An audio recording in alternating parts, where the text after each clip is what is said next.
ወደ ቀዳሚ ጉዳያችን የምናልፈው አብራችሁን ቆዩ።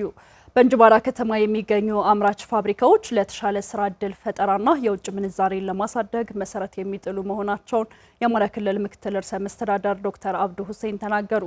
ከፍተኛ የስራ ኃላፊዎች በእንጅባራ ከተማ የሚገኙ አምራች ኢንዱስትሪዎችን ጎብኝተዋል።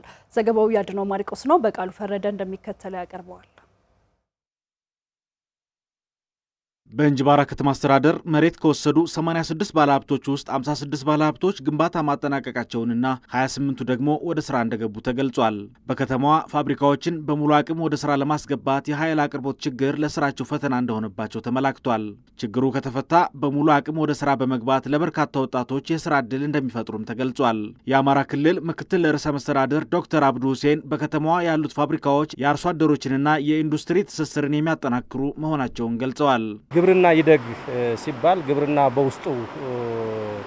በውስጡ ሽግግር እንዲያመጣ እንዲሁም የገጠር ትራንስፎርሜሽን እንዲያመጣ የግብርና ሽግግር ወደ ኢንዱስትሪና አገልግሎት እንዲሆን ከተፈለገ የእርሻ ላይ የሚገኙ ምርቶችን እንደዚህ በማቀነባበር በማሸግ እና ቫልዩ ጨምሮ ወደ ውጭ በመሸጥ የስራ ዕድል እንዲፈጠር ማድረግ የውጭ ምንዛሬ እንዲገኝ ማድረግና ከውጭ የሚገቡ ምርቶችን እንዲተካ የማድረግ ሚና አሁን ከኢንዱስትሪው ጋር እየተቀባበለና እየተመጋገበ መፈጸም እና መተግበር ሲችል ነው። ይሄ በአዊ ዞን ባየናቸው ኢንዱስትሪዎች በጅምር አይተናል። በከተማዋ በስራ ላይ የሚገኙትና የተመለከቷቸው አምራች ፋብሪካዎች ዘላቂ ምርትና ምርታማነትን የሚያሳድጉና ለዜጎች የስራ ዕድል የሚፈጥሩ መሆናቸውንም ምክትል ርዕሰ መስተዳድሩ ተናግረዋል። ዘላቂ ምርትና ምርታማነት፣ ዘላቂ የስራ ዕድል ፈጠራና ዘላቂ ኤክስፖርት ግኝት እና የገቢ ምርቶችን የመተካት ስራ በትክክል የሚረጋገጥበትን መሰረት እየጣለ ያለ መሆኑን እዚህ ቦታ ላይ አይተናል። በእንጅባራ ከተማ ሰብስቴሽን ለማስገባት ቦታውን ከሶስተኛ ወገን ነጻ የማድረግ ስራ እየተሰራ መሆኑን የገለጹት ምክትል ርዕሰ መስተዳድሩ ፋብሪካዎች ያነሷቸው ችግሮች እንዲፈቱና ወደ ስራ እንዲገቡ የክልሉ መንግስት ከኢትዮጵያ ኤሌክትሪክ ኃይል ጋር እንደሚሰራ አመላክተዋል። ኢንዱስትሪዎቹ የማምረት አቅማቸው እንዲጨምር በዋናነት ያነሱት ችግር ከመብራት አቅርቦት ጋር ተያያዘ ነው።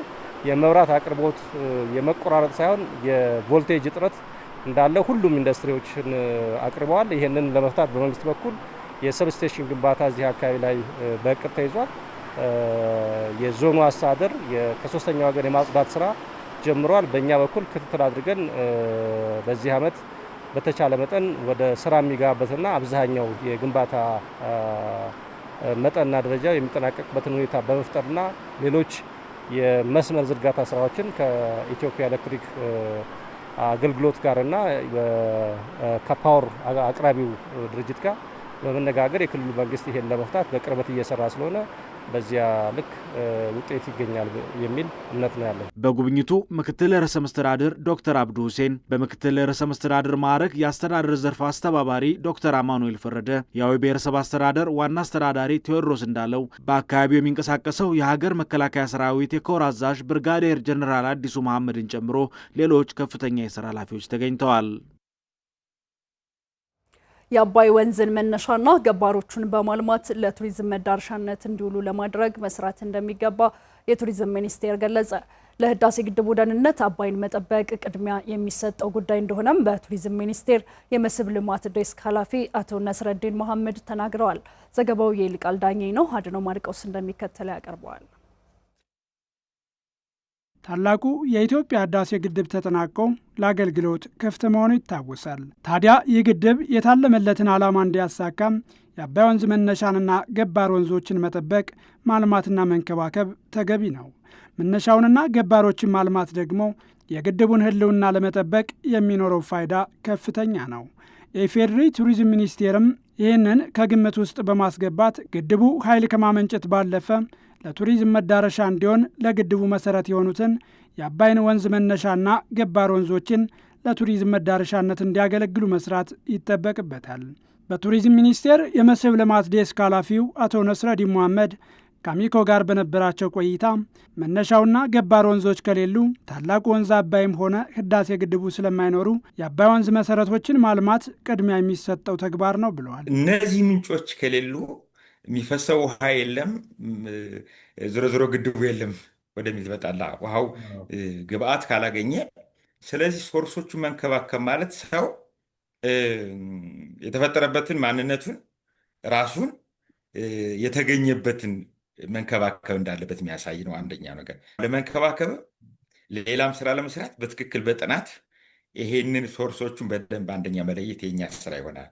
ሁለተኛ መሰረተ ልማት ማሟላት በዚህ ኤሪያ ላይ እነዚህን የታላቁ ወንዝ አባይን መነሻና ገባር ወንዞችን ለማልማት በእቅድና በጥናት መለየት ይገባል የሚሉት በቱሪዝም ሚኒስቴር መስህብ ልማት ዴስክ ኃላፊው እነዚህ ቦታዎች ራሳቸውን ችለው የቱሪዝም መዳረሻ እንዲሆኑ እንደ ሀገር መስራት ይገባልም ብለዋል።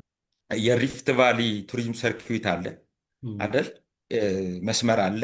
በኦሞ ቫሊ ቱሪዝም ሩት አለ። ልክ እንደዛ ሁሉ ሶርስ ኦፍ አባይ ቱሪዝም ሩት ብለህ መመስረት ይችላል። እነዚህ ነው በቀጣይ መስመራቸው የሚጎበኙ የሚታዩ የዚህ ትልቅ ወንዝ ምንጮች እነዚህ ናቸው የሚለውን አንደኛ በትክክል ለመለየት እንዳልኩ ይህን በፕላን ሶርስ ኦፍ ብሉ ናይል ብለን ማንሳት ይችላል።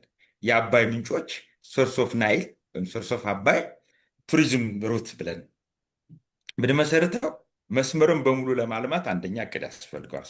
እኛ ሩት ደቨሎፕ ልናደርግ እያሰብን ነው። አሁን እንዳልኩ አቶ ነስረዲን መሐመድ የአባይ ወንዝ መነሻና ገባር ወንዞች ለግድቡ ሕልውና አስፈላጊ መሆናቸውን በመረዳት መስራት ይገባል ብለዋል። ሚኒስቴር መስሪያ ቤቱም የማስተዋወቅ ስራ ይሰራል ብለዋል። በቀጣይ ቱር ኦፕሬተሮች ፓኬጅ ደቨሎፕ እንዲያደርጉ በዚህ ጉዳይ ጉብኝት እንዲደረግ ሶርስ ምንድን ነው? አሁን እንዳልኩ ጥናት ከወንዙ ይልቅ ምንጩን ማየት የሚፈልግ ሰው ሊኖር ይችላል። የሶርስ ኦፍ ትሪፕ ቱ ሶርስ ኦፍ ብሉ ናይል ምናምን ብለው ፓኬጆችን ደቨሎፕ ያደርጉ አንደኛ እሱ። የእኛ ተጨማሪ ስራ ደግሞ ይህን ፕሮሞት ማድረግ እንደ ቱሪዝም ሚኒስትር እነዚህን ኤሪያዎች ልክ ከግድቡ ልክ በግድቡ አግባብ አስተዋጽኦ እንዳላቸው ያለ ገባሪ ወንዙ ዋጋ እንደሌሎች ስለሚታወቅ እነሱም በዛ ልክ ማስታወቅ ያስፈልጋል ብዬ አምናለሁ። እነዚህን አካባቢዎች ለማልማት ሚኒስቴር መስሪያ ቤቱ በእቅድ የያዘውን ለመተግበር ይሰራል ያሉት አቶ ነስረዲን የሀገሪቱን ገጽታ በሚገነባ መልኩ የማስተዋወቅ ስራው እየተሰራ እንደሆነም ተናግረዋል።